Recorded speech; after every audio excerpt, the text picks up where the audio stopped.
బాబూ రవీంద్ర, నిన్ను అల్లుణ్ణి చేసుకుంటామంటూ ఎంతో మంది డబ్బున్న వాళ్ళు కబురు పెడుతున్నారా. నీకు కూడా 25 నిండాయి, మంచి ఉద్యోగముందే. వాళ్ళకి ఏం సమాధానం చెప్పమంటావురా? నీ మనసులో ఎవరూ లేరు కదా, ఉంటే ముందే సంగతి చెప్పు. నాకెటువంటి ప్రేమలు దోమలు లేవులే అమ్మా. నువ్వే నాకు తగిన అమ్మాయిని చూడు. ఆ అమ్మాయి నీలా ఈ ఇంటిని నన్ను కనిపెట్టుకుంటూ పద్ధతిగా ఉండేదైతే చాలు. అమ్మయ్యా, ఇంకా నువ్వు ఎవరినో తీసుకొచ్చి అమ్మా ఇదిగో నీ కోడలు అంటావేమో అని ఇన్నాళ్లుగా హడలి చచ్చాన్రా. ఇక నాకు భయం లేదు. రేపటి నుంచే మరింటికి తగిన కోడల్ని ఎన్నిక చేసే పనిలో ఉంటాను. అన్నట్లుగానే ఆ వర్నాటి నుంచి తెలిసిన వాళ్ల ఇళ్లలో ఉన్న అమ్మాయిల గుణగణాలను గురించి ఆరా తీయడం మొదలుపెట్టింది శేషమ్మ. ఆ రోజు సాయంత్రం శివాలయంలో ఆవిడకు రత్నమ్మ కనబడింది. రత్నమ్మ ఏడాది క్రితమే కొడుకు పెళ్లి ఘనంగా చేసింది. ఆమె కోడలికి చెల్లెలు ఉన్నట్లు శేషమ్మకు తెలుసు. ఆ చెల్లెలు గురించి తెలుసుకోవాలని గుడి ఆవరణలో రత్నమ్మను ఆప్యాయంగా పలకరించింది శేషమ్మ. రత్నమ్మ వదినా, ఎలా ఉన్నావు? ఈ మధ్య బొత్తిగా నల్లపూసైపోయావు. మనిషివి చిక్కినట్లు కూడా కనిపిస్తున్నావు. ఎలా ఉంది మీ కొత్త కోడలు? అడగక నా కోడల గురించి అడిగావు. అది కోడలు కాదే, కోరివి. మా ఇంట్లో చిచ్చు పెట్టడానికే వచ్చిన బ్రహ్మ రాక్షసి.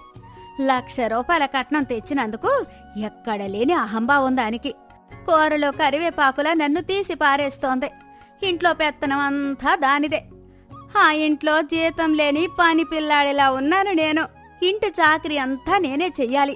నా కొడుకు కూడా దాని చేతిలో కీలు బొమ్మలా తయారయ్యాడు.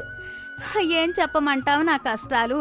నువ్వు మాత్రం నాలా డబ్బున్న అమ్మాయిని కోడలుగా తెచ్చుకోకు. నా మాట విను. కట్నంతో వచ్చిన కోడలు నీ మాట వినదు కాక వినదు. డబ్బు అందం కాదే, కోడలి గుణం చూసుకోవాలి. రత్నమ్మ వెళ్ళిపోయినా ఆవిడ అన్న మాటలే శేషమ్మ చెవుల్లో గింగురుమంటున్నాయి. ఆ క్షణం నుంచి తనకు ఎటువంటి కోడలు వస్తుందో అన్న చింత పట్టుకుంది ఆమెకు.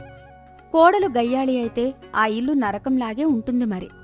గుడి ఆవరణలోని అరుగుమీద కూర్చొని ఆలోచనలో ఉన్న ఆమెకు ఒక కమ్మని పాట వినిపించింది. ఒక అమ్మాయి గర్భగుడిలో నిలబడి శ్రావ్యంగా శివస్తోత్రం చేస్తోంది. ఆ అమ్మాయి పూజారి ఇచ్చిన అరటిపండు తీసుకుని వెళుతుండగా పరిశీలనగా చూసింది శేషమ్మ.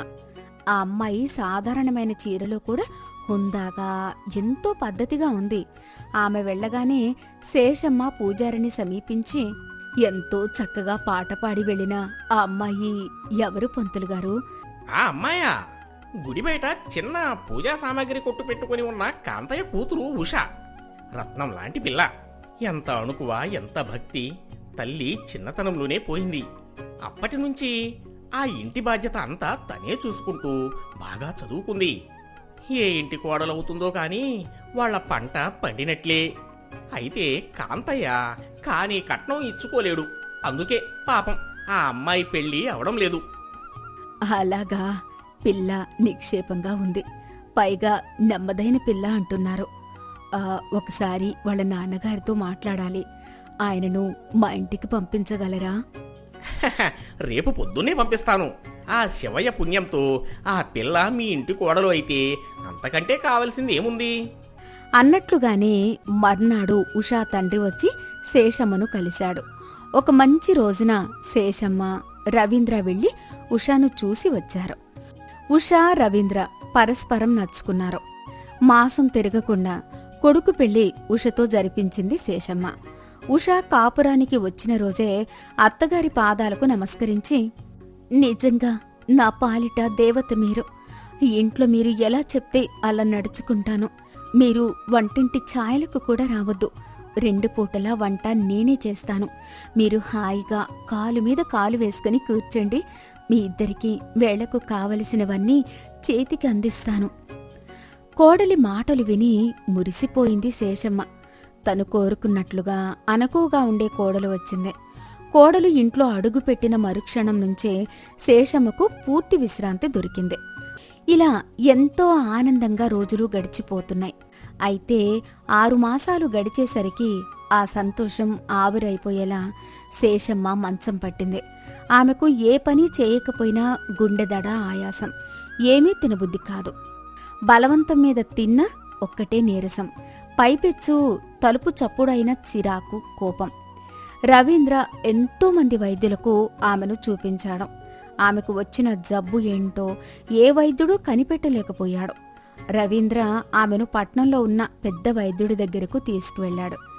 ఆయన శేషమ్మకు అన్ని పరీక్షలు చేసి, మీకు మధుమేహ వ్యాధి లేదు, మరి తిన్నాక కూడా నీరసం ఉండకూడదు, రక్తపోటు లేదు, చిరాకు, కోపం పెరగకూడదు, గుండె భేషుగ్గా పనిచేస్తుంది, మరి అలసిపోకుండా కూడా ఆయాసం ఎందుకు వస్తున్నట్లు? నిజానికి మీకు ఏ జబ్బు లేదు, అంతా మీ భ్రమ, మీకు ఎటువంటి మందులు అవసరం లేదు, ఇక మీరు వెళ్ళొచ్చు.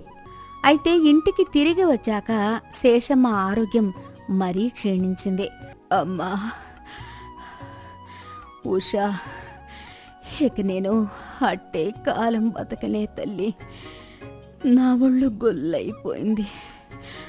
ఏ క్షణంలోనైనా గుటుక్కుమంటాను.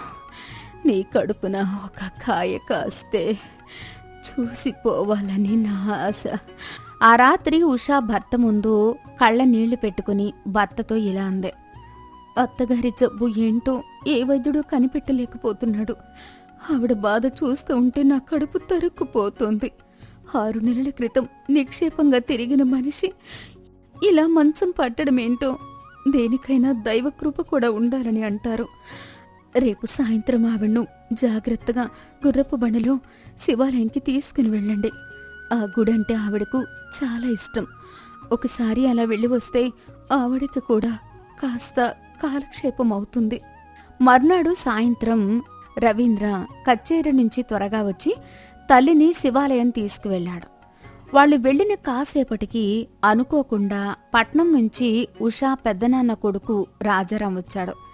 అతడు పట్నంలో కోళ్ల వ్యాపారం చేస్తాడు. అప్పట్లో భార్యకు పురిటి రోజులు కావడంతో ఉషా పెళ్లికి రాలేదు. ఇప్పుడు ఉషకు, రవీంద్రకు అత్తగారికి కొత్త బట్టలు తీసుకుని వచ్చాడు. ఈరోజు పొద్దున్నే వచ్చి ఇప్పటిదాకా మీ నాన్న దగ్గరే ఉన్నాను. ఈ పూట మీ ఇంట్లో గడిపి తెల్లవారి వెళ్ళిపోతాను. ఇంతకీ నీ కొత్త కాపురం ఎలా ఉంది చెల్లి? నీ మొహం చూస్తే మాత్రం ఎందుకో దిగులుగా ఉన్నావని అనిపిస్తుంది. మీ నాన్న మీద బెంగ? అదేం లేదన్నయ్యా. నా బాధ దిగులంతా మా అత్తగారిని గురించే. 6 నెలలుగా ఆవిడ మంచం పట్టారు. ఏదో దిక్కుమాల జబ్బు ఆవిడను పట్టి పీడిస్తోంది. నన్ను కన్న కూతుర్లా చూసుకునే ఆవిడకు ఏమైనా అయితే నేను తట్టుకోలేను. నీ మాటలతో నీకు అత్తగారి మీద ఎంత ప్రేమ ఉందో, ఆవిడను నువ్వెంత జాగ్రత్తగా చూసుకుంటున్నావో అర్థమైంది. నువ్వొక పని చెయ్యి. నన్ను మీ అత్తగారికి ఒక వైద్యుడిగా పరిచయం చెయ్యి. ఆవిడ మీద నా వైద్యం పనిచేస్తుందో లేదో చూస్తాను. అమ్మో, మా అత్తగారితో అబద్ధం చెప్పడమే. ఆ పని నేను చస్తే చెయ్యను. అయినా నువ్వేమీ వైద్యుడివి కావు. ఆ మాటలకు పెద్దగా నవ్వేశాడు రాజారాం. వాడు ఉషతో పాటు వంటగదిలోకి వెళ్ళి, అరే, నా మందు నీ ముందే తయారు చేస్తాను చూడు. మీ అత్తగారి ప్రాణానికి నా ప్రాణమడ్డు. నాకు కొద్దిగా వాము, జీలకర్ర, మిరియాలు, బెల్లం ఇవ్వు చాలు. ఇవి ఏవి విష పదార్థాలు కాదు. వెళ్ళి తీసుకురా. ఉష రాజారాం అడిగినవన్నీ తెచ్చిచ్చింది. అవన్నీ మెత్తగా నూరి చిన్న చిన్న గుళికలు చేసి ఒక డబ్బాలో వేసి తన సంచిలో దాచాడు రాజారాం. అతను చేతులు కడుక్కుంటూ ఉండగా శేషమ్మ, రవీంద్ర గుడి నుంచి రానే వచ్చారు. రాజారాం చెప్పినట్లుగానే అతన్ని పట్నంలో ఉండే వైద్యుడిగా, తన పెదనాన్న కొడుకుగా వాళ్లకు పరిచయం చేసింది ఉష. చాలా సంతోషం బావా, ఇంతకాలానికి మా ఇంటికి వచ్చావు. మా అమ్మకి పెద్ద జబ్బే చేసింది. బోలెడు మంది వైద్యులు చూశారు, కానీ ఎవరూ కూడా ఆమె జబ్బు ఏమిటో కనిపెట్టలేకపోయారు. ఒకసారి నువ్వు కూడా చూడకూడదు? ఎందుకు చూడను? మన ఇంటి మనిషి కాబట్టి ఇంకా జాగ్రత్తగా చూస్తాను. ఏదమ్మా, ఒకసారి ఇలా వచ్చి కూర్చో. ఉషా ముందే వివరంగా చెప్పి ఉండడంతో ఆవిడ సమస్యలన్నీ రాజారాంకి తెలుసు. అతను శేషమ్మ చేయి పట్టుకుని నాడీ పరీక్షిస్తూ, నాడి ఈ విధంగా కొట్టుకుంటుంది అంటే మీకు గుండె దడతో పాటు ఆయాసం కూడా ఉంటుంది, అవునా? ఆహ్, అవును బాబు, ఇలా నాడి పట్టుకుని అలా చెప్పేశావు. వేరే వాళ్ళు 1,00,000 పరీక్షలు చేసి నీకే రోగం లేదు పొమ్మన్నారు. ఈసారి అటు చూడమని ఇటు చూడమని అంటూ శేషమ్మ కళ్ళ పరీక్ష చేశాడు రాజారాం. ఒంట్లో రక్తం తక్కువగా ఉంది. ఈ మధ్య మీకు చిరాకు కోపం పెరిగి ఉండాలే. అక్షరాల నిజం బాబు. ఈ మధ్య ప్రతి చిన్న విషయానికి చిరుబురులాడిపోతున్నాను. ఎందుకో నాకే తెలీదు. ఈసారి శేషమ్మను నాలుకను పైకి చాపమని, పైకి ఎత్తమని, క్రిందకు దించమని రకరకాల పరీక్షలు చేసి, నాలిక ఈ రంగులోకి వచ్చిందంటే మీకు ఏమీ తినబుద్ధి కాదు. ఒకవేళ తిన్నా అది వంట పట్టక వెర్రి నీరసంగా అనిపిస్తుంది. నా ఒంట్లో ఉన్న రోగాలన్నీ కళ్ళతో చూసి కనిపెట్టేశావు. నిజమైన వైద్యుడు అంటే నువ్వే బాబాబు. ఏదైనా చేసి నా జబ్బు తగ్గించాలి. మన జమీందారు గారి తల్లికి కూడా ఇటువంటి జబ్బే వచ్చింది. ఆవిడ కోసం ప్రత్యేకంగా తయారు చేసి తెచ్చిన గుళికలు మీకు ఇచ్చి వెళతాను. ఆవిడకు మళ్ళీ చేసి తీసుకువెళతాను అంటూ రాజారాం అంతకు ముందే తయారు చేసి పెట్టుకున్న గుళికల డబ్బా శేషమ్మ చేతికి ఇస్తూ, ఈ గుళికలు భోజనం చేశాక పగలు 1, రాత్రి 1 వేసుకోవాలి. వీటి శక్తి అపారం. ఇవి అరగాలంటే శరీర వ్యాయామం చేయాలి. పెరట్లో తోట పని చూడండి. మీ నమ్మకాన్ని బట్టి దైవ ప్రార్థనతో కూడా ఆరోగ్యం చక్కబడుతుంది. రోజు సాయంత్రం శివాలయానికి నడిచి వెళ్ళి నడిచి రండి. వారంలోగా మీ ఒంట్లో బాధలన్నీ హుష్కాకి అంటూ ఎగిరిపోతాయి. మా బాబే, మా నాయనే, ఎంత చల్లటి మాట చెప్పావురా తండ్రి. నీ మాటలు వింటేనే నా జబ్బు సగం ఎగిరిపోయినట్లుగా ఉంది. నువ్వు చెప్పినట్లే ఈ మందులు వాడతాను తండ్రి. మర్నాటి నుంచి శేషమ్మ తోట పని ఆరంభించింది. క్రమం తప్పకుండా గుళికలు వేసుకుంటోంది. రోజూ శివాలయం వెళ్ళి వస్తోంది. రాజారాం ముందే రహస్యంగా చెప్పిన విధంగా 4 రోజులు పోయాక రవీంద్ర దుప్పట్లు సరిచేస్తున్న తల్లి దగ్గరికి వచ్చి, అమ్మా, ఏమీ అనుకోనంటే నీకో మాట చెబుతా. ఈ ఉషా వంట నాకు బొత్తిగా నచ్చడం లేదు. నోరు చవిచచ్చిపోయింది. ఇప్పుడు నీకు కాస్త ఓపిక వచ్చింది కదా. ఇదివరకటిలా ఒక పూట అయినా కమ్మని భోజనం చేసి పెట్టవే. నీకు వండి పెట్టమంటే వండి పెడతాను, కాని నా కోడలి వంటకు పేరు పెడితే ఊరుకునేది లేదు అంటూ అప్పటికప్పుడు వంటగదిలోకి వెళ్లి ఉషను మరో పని చేసుకోమని చెప్పి తను వంట ఆరంభించింది శేషమ్మ. కొడుకు కోడలు తన వంటను మెచ్చుకుంటూ చేసినవన్నీ మళ్లీ మళ్లీ అడిగి చేయించుకుని తినడం చూసి ఆనందంతో పొంగిపోయింది శేషమ్మ. ఆ రోజు సాయంత్రం శేషమ్మ అలవాటుగా శివాలయం వెళ్ళింది. ఉష వీధి అరుగు మీద నిలబడి భర్త కోసం ఎదురు చూస్తోంది. అనుకోకుండా రాజారాం గుమ్మలో ప్రత్యక్షమయ్యాడు. రాజారాంను ఇంట్లోకి తీసుకువెళ్లి, నీ వందు పుణ్యాన మా అత్తగారి జబ్బు పూర్తిగా నయమైపోయింది. అవును కాని అన్నయ్య, నువ్వు వైద్యం చదవకపోయినా మా అత్తగారిని క్షుణ్ణంగా పరీక్షించి అంత గొప్ప మందు ఎలా ఇచ్చావు? చూడురా పిచ్చి చెల్లి, నేను వైద్యం చదవకపోయినా రకరకాల మనుషుల్ని చదివాను. రోగికి రోగం నయం కావాలంటే ముందు వైద్యుడి మీద నమ్మకం కుదరాలి. ఆవిడ చెప్పే బాధలన్నీ నాకు ముందే తెలుసు కాబట్టి ఏవో పరీక్షలు చేసినట్టు నటించి ఆవిడకు నా మీద నమ్మకం కుదిరేలా చేసుకున్నాను. మీ అత్తగారి జబ్బు కేవలం మానసికం.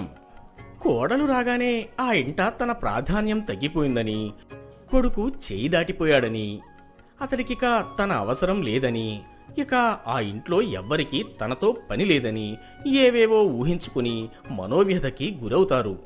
తనకు ఏదో పెద్ద జబ్బు చేసింది అని భ్రమపడతారు.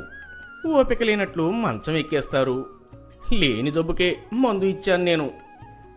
అయితే ఇక మా అత్తగారు నువ్విచ్చిన గుళికలు జీవితాంతం వాడాలా? ఆవిడ ఏ గుళిక వాడవలసిన అవసరం లేదు.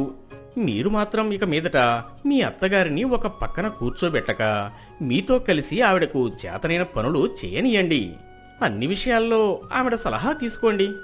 ఆవిడ అవసరం మీకు తప్పనిసరిగా అన్నట్లుగా ప్రవర్తించండి. ఒక పూట వంట ఆవిడ చేయనివ్వండి. ఏ వయసు వారికైనా తగిన శారీరక వ్యాయామం లేకపోతే ఎక్కడా లేని జబ్బులు ఒంట్లోని తిష్టవేస్తాయి. వయస్సుకు తగిన శారీరక శ్రమ ప్రతి వాళ్లకు అవసరం. మీరు నేను చెప్పినట్లు చేస్తూ పోతే ఇక ఎప్పటికీ మీ అత్తగారికి జబ్బు అనేదే ఉండదు. ఇక నేను వెళ్ళి వస్తాను. కాసేపు కూర్చో అన్నయ్య, గుడి నుంచి మా అత్తగారు వచ్చేస్తారు. ఆవిడ నిన్ను చూసి చాలా సంతోషపడతారు. అమ్మో, మీ అత్తయ్య గారి కంట్లో పడితే ఇంకేమైనా ఉందా? మళ్ళీ ఎక్కడో నొప్పి మరెక్కడో వాపు అంటారు. వైద్యుణ్ణి చూడగానే చాలామంది ముసలి వాళ్లకు వచ్చే జబ్బే ఇది. నన్ను వెళ్ళనీ తల్లి. నవ్వుకుంటూ వెళ్ళిపోతున్న అన్నయ్య వైపు ఆనందంగా చూస్తూ గుమ్మంలో నిలబడిపోయింది ఉష.